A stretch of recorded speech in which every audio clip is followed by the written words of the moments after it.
Hey everyone, so I have a nice 15-minute workout for you guys today. So this is a great workout to do if you're ever short on time or just looking to get your workout in nice and quick, get it over with, but still get a great workout in at the same time without sacrificing any of that good calorie burn or total body workout. So this 15-minute workout is going to test your total body strength, balance, conditioning, and endurance through 5 movements. So the 5 movements we're going to do in today's workout are going to be a thruster, which is a squat to overhead press, followed by a burpee, nice full body movement. And we're going to do Bulgarian split squats. So that's going to incorporate balance, core work, and as well as challenge the low body. Then we're going to do single leg V-ups for the core and the abdominals. And then finally, arm haulers, another core and low back exercise.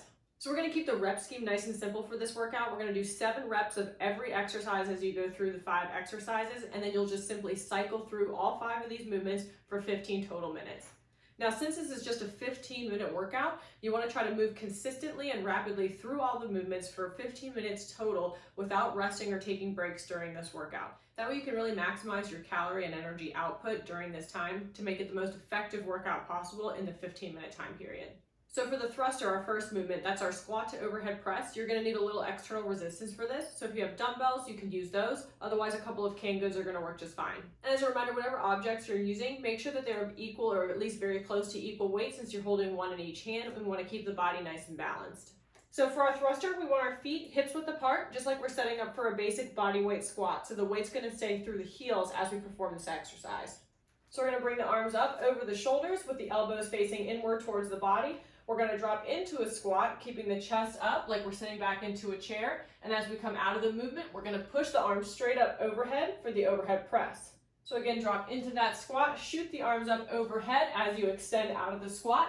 Make sure you get a nice good full hip extension at the top, squeezing through the glutes. And again, those arms are going straight up overhead, so the biceps should align alongside the ears at the top of each overhead press.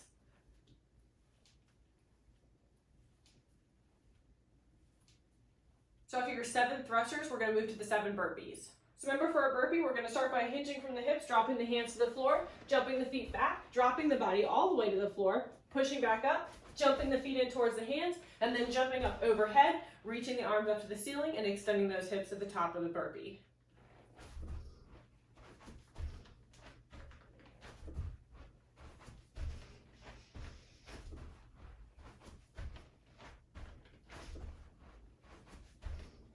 Now you can choose to modify or reduce the impact of your burpee by performing a step burpee and stepping into and out of the movement rather than jumping. So you would just start by hinging from the hips, placing the hands on the ground, stepping 1 foot back at a time, dropping the body to the floor, pushing back up, stepping 1 foot in at a time, and then simply standing up at the top, extending those hips, squeezing through the glutes, but no jump.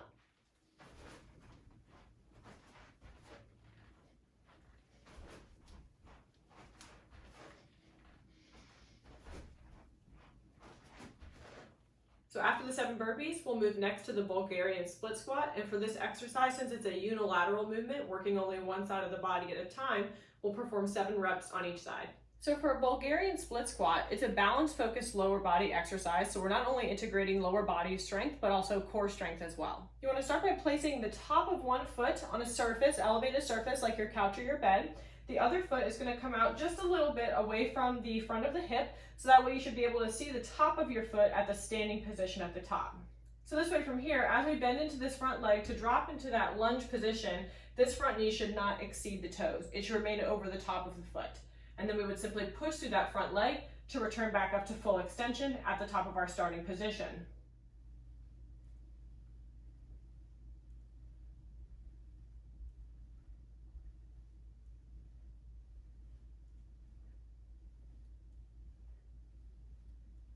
Now with a Bulgarian split squat, it's really important, just like any other lunge-based movement, to keep your shoulders stacked over your hips so that you're not leaning forward into the movement.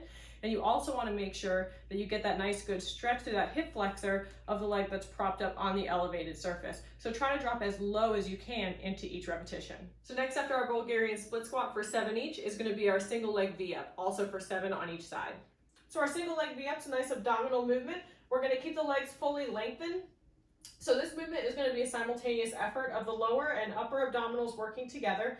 The lower abdominals are going to assist in the movement of the leg lifting up towards the torso or towards the body, and then the upper abdominals are going to work as we perform the sit-up motion, reaching our arms towards the foot that's ascending off the ground. So we want to start with our hands behind the head, arms are fully lengthened, legs are fully lengthened out away from the body, and then as we sit up, we're going to reach one leg up towards the torso and hopefully tap the fingertips to the toes. And you want to keep your leg as straight as possible on that ascend towards the torso.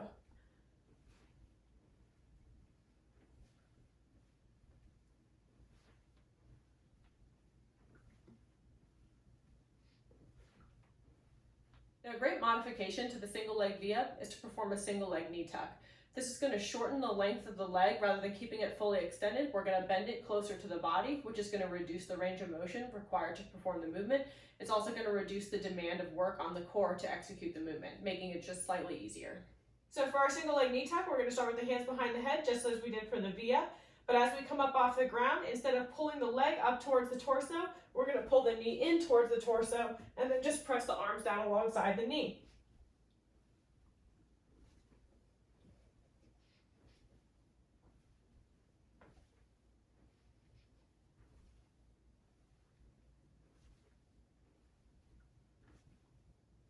So last, after our single leg V-up for 7 on each side, we're going to move to the 7 arm haulers. So for an arm hauler, we want to be down on the ground, facing downwards, lying on our stomach.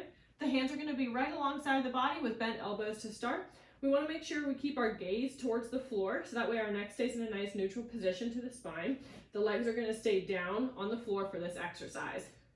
So we're going to start by reaching the arms all the way forward, full extension, and as we reach around the body, we're going to lift the chest up off the floor to extend through the lower back and work through the abdominals.